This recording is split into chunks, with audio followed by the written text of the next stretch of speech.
Ito po ang salita ng Diyos. Roma 8, verse 31 hanggang 36.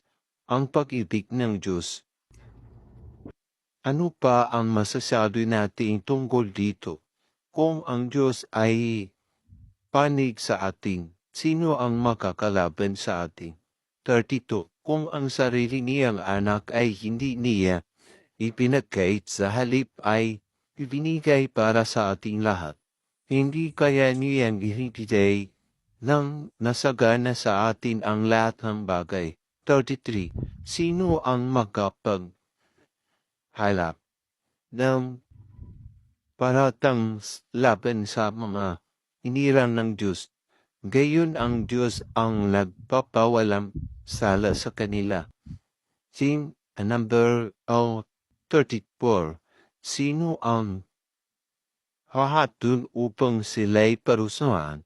Si Kristo Jesus pa na namatay, ngunit higit sa lahat ay muling binuhay at ngayon ay nasa kanan ng Diyos upang mamagitan para sa ating. 35. Sino ang makapaghihiwalay sa atin sa pag-ibig ni Kristo?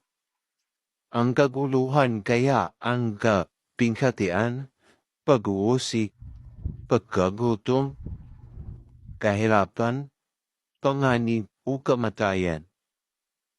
36. Ayon sa nasusulat, dahil sa inyo, buong araw kaming pinapatay. Turing nila sa amin ay mga tupang kakatayin lamang. Ito po yung salita ng Diyos. Bubulay-bulayan po natin ito sa araw at gabi.